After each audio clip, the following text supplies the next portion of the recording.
Dia Santo. Santo dia. Então que bom estar com vocês, mais um Consagra-te TV. Hoje nós estamos com a convidada especial, doutora Caroli Carvalho, nutricionista do Cardiocentro. Mas ela, como uma católica consagrada a Nossa Senhora, vai falar conosco sobre nutrição. Nutrição que é um ponto muito importante nos dias de hoje, né? Então falar sobre nutrição, o próprio Deus Pai Todo-Poderoso e Jesus Cristo, seu único Filho, se preocuparam com a nutrição. A nutrição é algo tão interessante porque Deus Pai, mesmo sendo Pai, ele tem cuidados maternais. Um pai normal, ele se preocupa com o filho, com os cuidados, com a segurança, com a educação, mas também se preocupa com a alimentação. Mas o Papai do Céu também se preocupou com a alimentação, quando ele criou nas mães o dom de ter leite, de amamentar, a nutrição dos filhos, a nutrição dos filhos da mamãe, a nutrição dos filhos de Deus. Então esse ponto da nutrição é algo que também tocou fortemente o coração de Deus. Neste mundo em que vivemos, nós temos muitas comidas, muitos alimentos atrativos, alimentos belos, gostosos, deliciosos, sedutores, né? Então o próprio Deus ele fez essa criação diversificada, mas para que nós também tenhamos cuidado com tudo aquilo que nós desejamos comer, o cuidado com o nosso apetite. As Sagradas Escrituras, a Bíblia, no livro do Gênesis, que é o primeiro livro, já começa falando de comida. Veja como comida é importante. Por conta de comida, muita coisa deu errada na nossa história. Vamos nos reportar a história de Adão e Eva. Adão e Eva estavam no paraíso, tinham todos os frutos, todas as flores, todos os alimentos que a terra poderia dar. Mas o próprio Deus disse lá em Gênesis 3, versículo 3, que o homem e a mulher poderiam comer de todas as plantas, os frutos de todas as plantas, só não podia comer daquela árvore que estava no meio do jardim. E aí, indo na conversa de Eva, que estava com gula, Adão também, movido pela gula, comeu do fruto proibido. Comeu aquilo que não devia. Daí veio toda a consequência do pecado original, que até hoje vem a nossa geração. Deus nos dá a liberdade de escolher o que é bom, o que é ruim. Mas Deus também nos dá determinações do que deve e do que não deve, o que pode e o que não pode.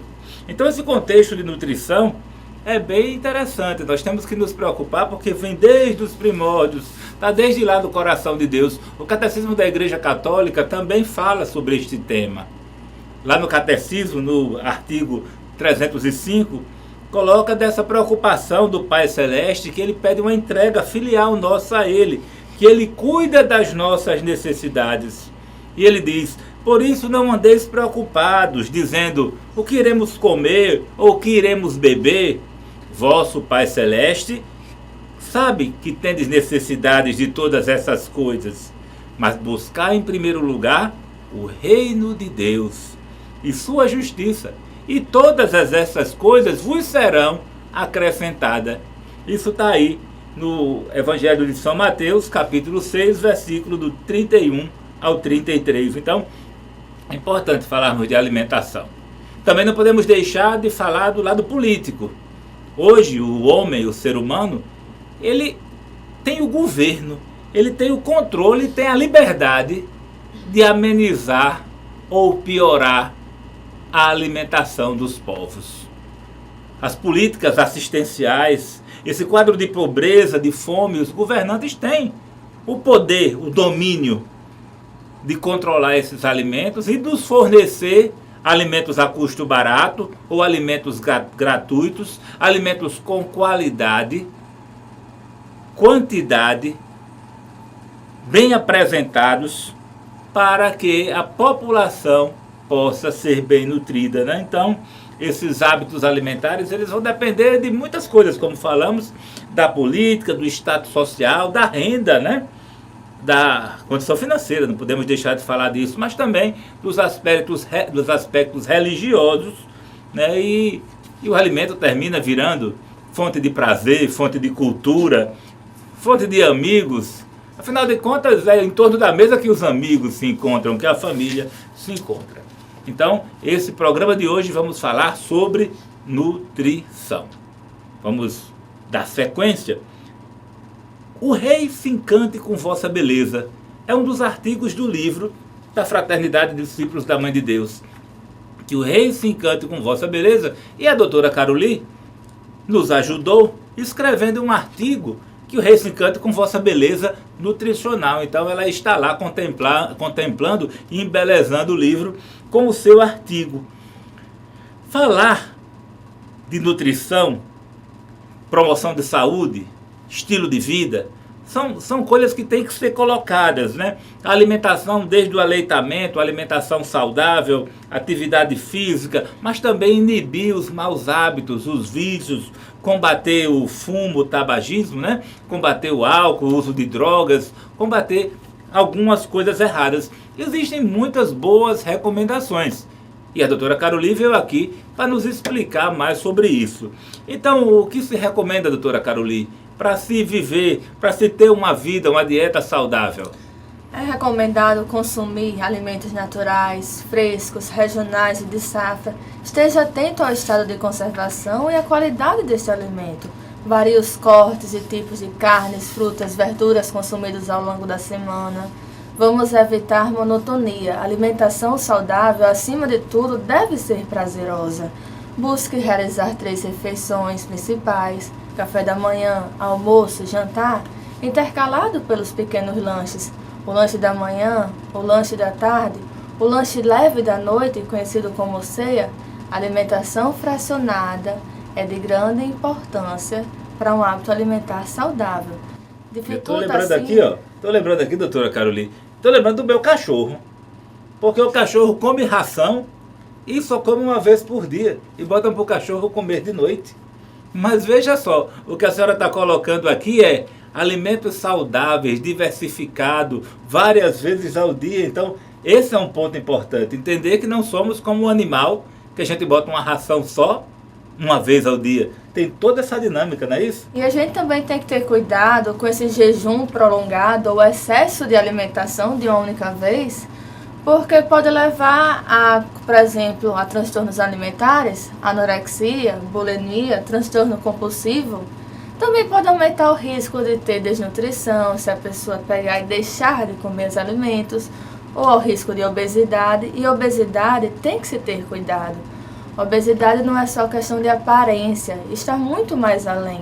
Pessoas obesas têm maiores riscos de desenvolver alguns problemas cardiovasculares, hipertensão, diabetes, dislipidemias, dentre outros. Vale lembrar, temos que ter cuidado com a alimentação. Temos que saber ouvir também quem está ao nosso redor.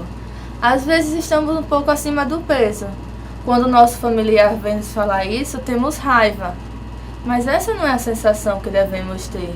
Devemos saber escutar. Se alguém nos diz para ter cuidado com a alimentação, muitas vezes é por carinho. Então não tenhamos raiva, não tenhamos rancor. Nem questione por que você está me dizendo isso. Olhe para você, você está do mesmo jeito. Vamos ter isso como também questão de caridade. Se a pessoa fala para a gente, temos que levar isso em continuação. Temos que ter cuidado com o nosso peso, nossa aparência, nossos alimentos. Vamos sempre buscar bons hábitos. É uma coisa importante que ninguém é gordo porque quer. Tem um jargão antigo, só é gordo quem quer. Não, a obesidade ela vem de vários fatores genéticos, ambientais, todo um contexto emocional. Então ninguém é gordo porque quer. Então esse cuidado tem que ser tido. Quem faz a colocação deve fazer com caridade. E também ninguém é magro porque quer. Tem muitas pessoas que buscam o consultório para buscar emagrecer, ter mais massa. Devemos falar com caridade, mas como a doutora falou, não devemos ficar também tão ansiosos, sofridos, porque disseram que eu estou um pouquinho a mais ou um pouquinho a menos. É importante que as pessoas estão vendo. E normalmente os gordinhos não gostam de se olhar no espelho. e as magrinhas demais também. Então quem está vendo de fora está tendo uma ideia melhor disso. Mas que o rei se encante com vossa beleza. Como é que o rei vai se encantar com vossa beleza no comer, no beber? Afinal de contas, para o rei se encantar, você vai ter que fazer o rei sorrir com aquilo que você está fazendo. Que o rei se encante, que o rei sorria com vossa forma de comer e beber. Está lá escrito, carta de São Paulo aos Coríntios. Decore aí, gordinhos. 1 Coríntios, capítulo 10, versículo 31. Portanto, quer comais, quer bebais, quer façais qualquer coisa, fazei tudo para a maior glória de Deus. Que essas coisas que se comem, que se bebem, que se fazem, sejam para a maior glória de Deus. Então, tem coisas que com certeza a gente sabe que não glorificam a Deus na nossa alimentação. Um outro ponto é que Jesus recomenda esmola, oração, jejum, uma vida espiritual. E essa questão de esmola, oração e jejum, será que é só o jejum que tem a ver com saúde nutricional? Então, doutora Carolina, nos fale um pouco sobre esses aspectos de espiritualidade, como uma nutricionista católica, uma nutricionista consagrada a Nossa Senhora, com quais olhos consegue enxergar esses 3 pontos? Assim como devemos manter, ou ao menos buscar bons hábitos alimentares, temos que viver essas práticas penitenciais. Ninguém sabe o bem que faz quando se faz o bem, tanto para nós mesmos quanto para os outros. A esmola revela um lado da espiritualidade voltado à solidariedade. Não devemos somente dar o pão, devemos também passar a manteiguinha. Temos que ir além da ajuda financeira ou até mesmo de um prato de comida. Temos que buscar a caridade fraterna, oferecer e nos abastecer também do lado espiritual, o alimento espiritual. Conforme o Catecismo da Igreja Católica, artigo 2447, as obras de misericórdia são ações caritativas pelas quais socorremos ao próximo em suas necessidades corporais e espiritualidades espirituais. Neste último caso, instruir, aconselhar, consolar, confortar, como também perdoar e suportar com o paciente. Estejamos atentos, não devemos praticar obras de caridade com o intuito de somente se libertar dessa pessoa, se livrar dela. Eu vou dar logo isso para que ela vá embora e me deixe em paz? Não é assim. Temos e devemos ser instrumento de Deus para essa pessoa. Quanto às obras de misericórdia corporal, elas consistem sobretudo em dar de comer a quem tem fome, dar de beber a quem tem sede, dar moradia aos desabrigados, vestir os maltrapilhos, e também são práticas de justiça que muito agradam a Deus. Quanto à oração, ela revela uma espiritualidade voltada à intimidade com Deus. Deus é o nosso verdadeiro provedor. Então, existem orações contínuas que a gente deve realizar ao longo do dia. Por exemplo, abençoar os alimentos antes e após a refeição. Mas existem pessoas que somente abençoam, outras somente agradecem, mas devemos fazer os dois. E lembre-se que a verdadeira comida e a verdadeira bebida que pode saciar nossa sede é através de Jesus, tanto como a própria Eucaristia, como também ao lado da oração. Quanto ao jejum, ela revela uma espiritualidade voltada ao autoconhecimento, à autodisciplina, cujo interesse principal é exclusivamente agradar a Deus. Não devemos jejuar em busca de um corpo perfeito e deixar de se alimentar. Esse propósito não é um propósito adequado. Temos que ter Deus em primeiro lugar. E esse ato de jejum é uma abstinência total ou parcial, seja por um determinado motivo, ou seja por um período específico. Muitos católicos jejuam na sexta-feira. E isso é válido, é digno. Agora também temos que ter cuidado. Não adianta eu chegar e dizer, não, eu vou jejuar por Deus, ou por algum motivo específico. E depois, quando acabar o período de jejum, eu compensar numa certa compulsão alimentar. Segundo o professor Felipe Aquino, o jejum não deve ser uma prática triste, enfadonha. Ela deve ser algo que muito alegra a Deus e também que nos alegra. Favorece a vivência dos valores superiores, a renúncia das situações, satisfações, prazeres, dentre outros. O vício que mais dificulta que a gente tenha o jejum se chama gula, que ele é também um dos pecados capitais.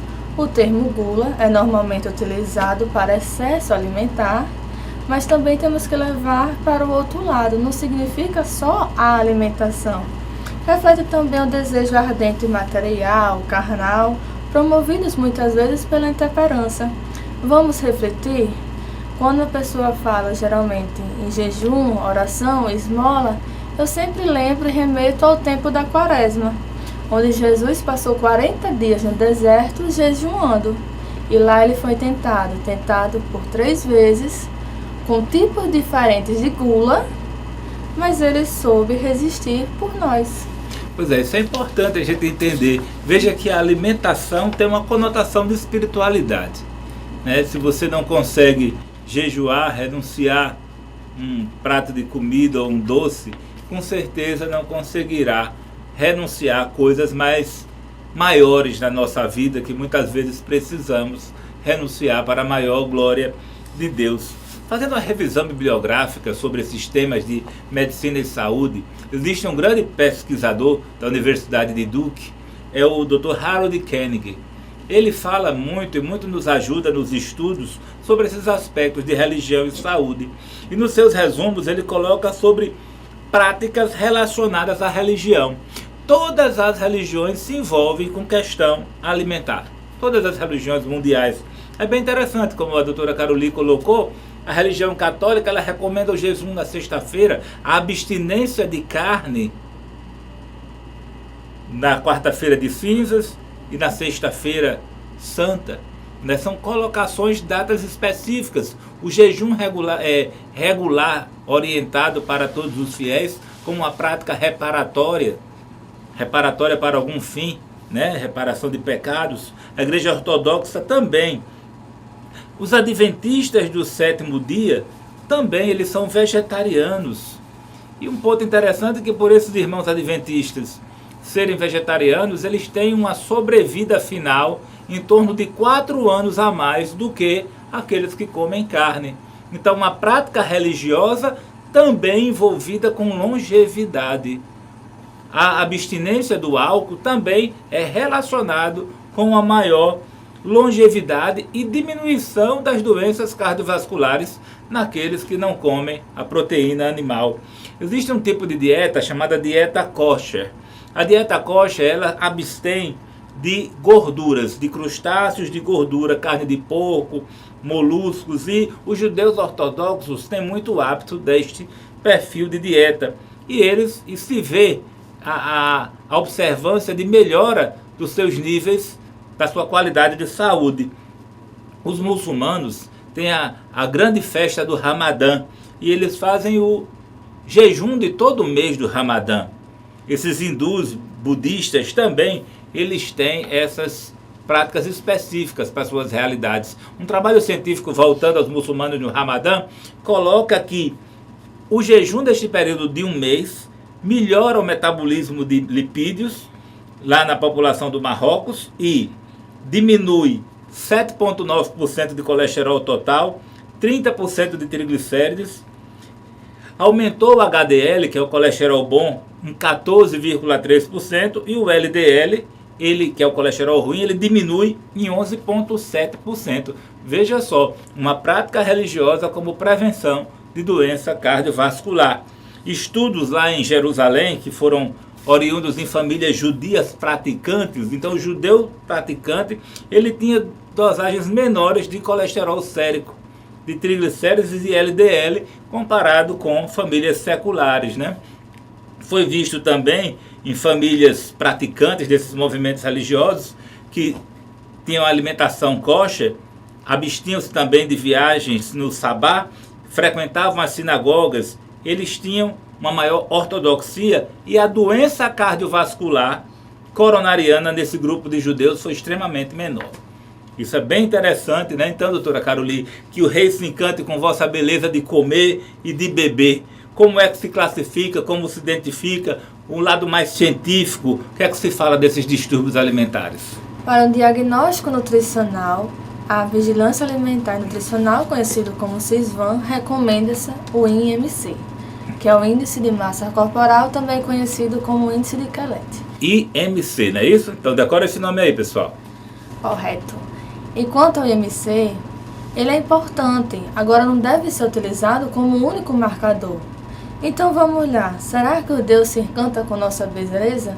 Se a gente está gordo demais ou está magro demais, como saber esses valores de referência? Para o cálculo do IMC, seria a questão de peso em quilos dividido por altura elevado ao quadrado em metros. Quanto aos valores de referência, para que um paciente seja classificado como magreza, é necessário que o resultado do IMC seja com valores inferior a 18,4. Peso adequado entre 18,4 ou 18,5 até 24,9. Sobrepeso ou pré-obeso de 25 até o 29,9 e acima de 30 ou igual a 30 classificado como obeso. Agora também existem outros parâmetros nutricionais que devem ser utilizados para classificar o adulto, como no caso a circunferência da cintura. Ela, através de como o tecido adiposo é no nosso corpo, ela identifica qual o risco de morte e mortalidade. E quanto à circunferência da cintura, ela também existe padrões de referências, igual ou superior a 80 para mulheres e igual ou superior a 94 para homens. Na última década, uma nova doença surgiu em nosso meio, conhecida como síndrome metabólica. Então, doutora Caroli, para diagnosticar a síndrome metabólica, essa nova doença do século que está agora aí muito nova, nós precisamos identificar alguns critérios. Quando temos 3 critérios destes presentes, damos o diagnóstico de síndrome metabólica. Que critérios são esses?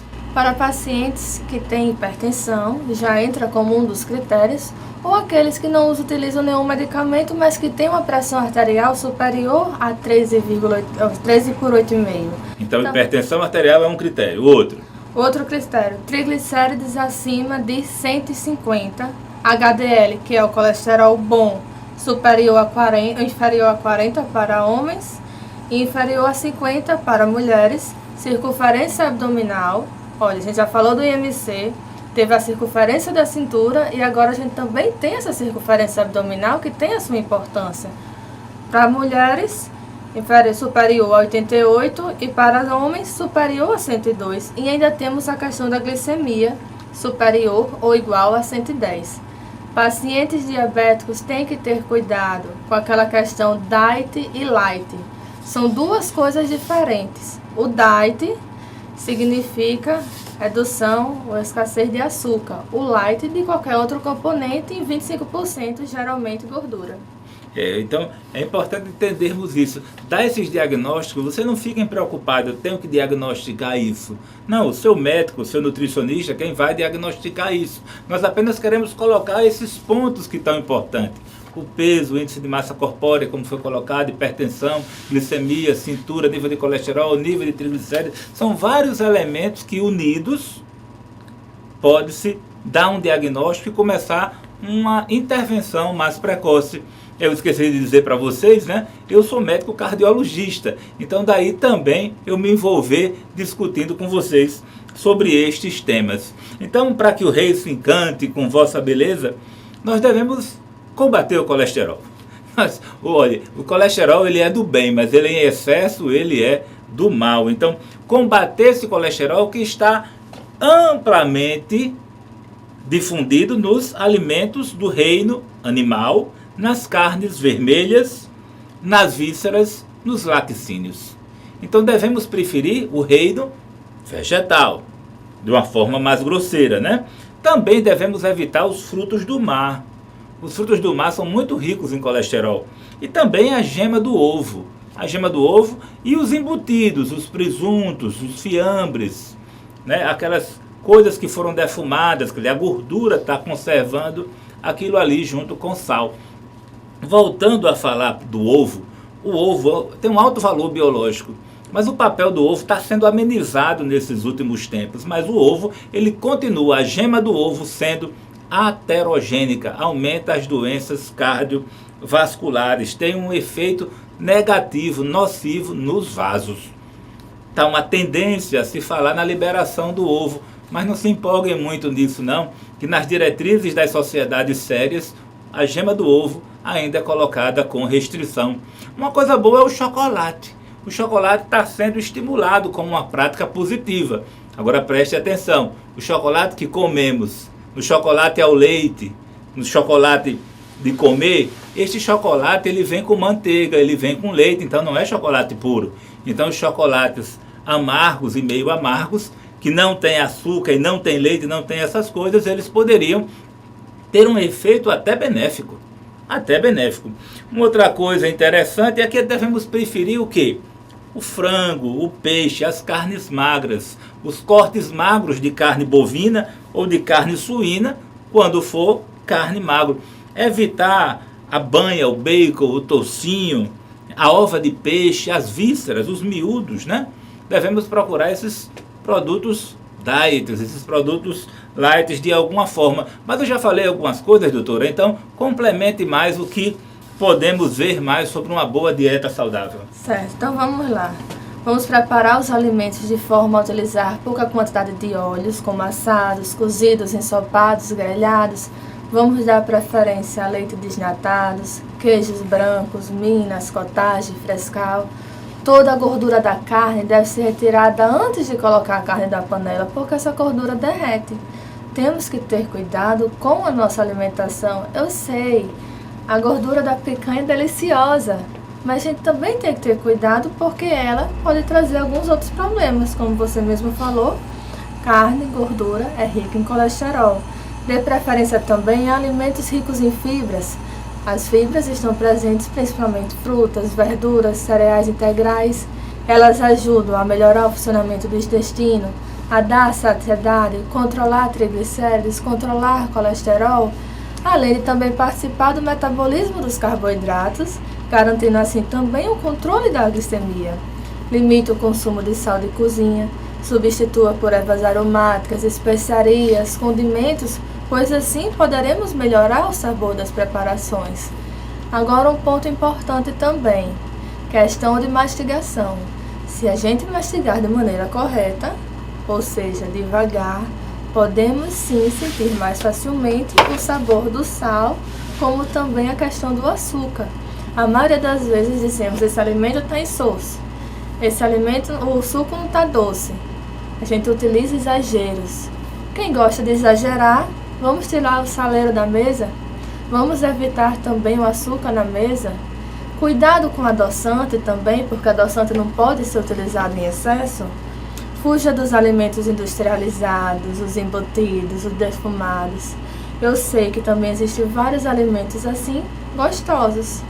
Mas a gente também tem que procurar. Lembre-se, uma alimentação saudável pode ser prazerosa.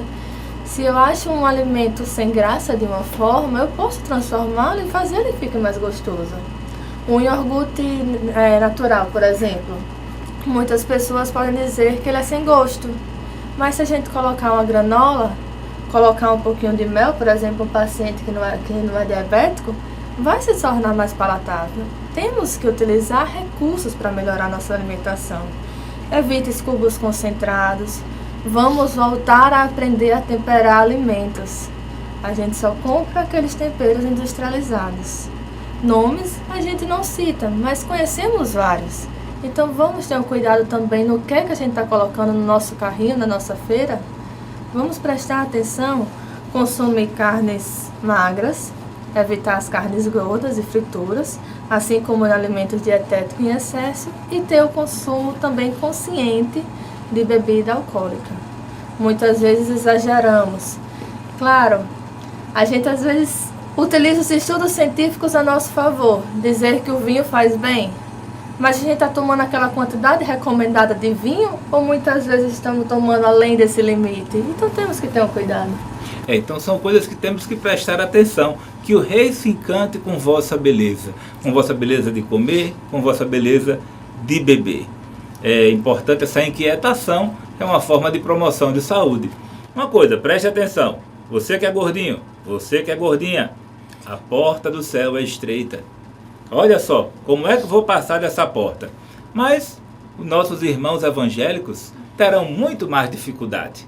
Afinal de contas, se a porta do céu é estreita e o nosso irmão separado está lá encalhado na porta, nós católicos temos a graça. Nós temos Nossa Senhora para dizer: vamos, filho, entra, nossos anjos, nossos santos a nos empurrar. E no fim, se você ficar entalado na porta e for um bom católico, valei-me São José. São José, como um bom marceneiro, vai desmontar essa porta e você, gordinho de todo jeito, entrará no reino dos céus. Uma forma de nos descontrairmos, né? Mas que com certeza tenhamos bons hábitos de saúde. Entre em contato conosco no nosso site www.disciplosdamandedeus.com.br e tenha mais informações a respeito. Então, desde já, agradecer a doutora Caroli pela sua ajuda como nutricionista, ela que é nutricionista do Cardiocentro Natal, e mandar um beijo para todos. Um beijo para todos, consagra-te!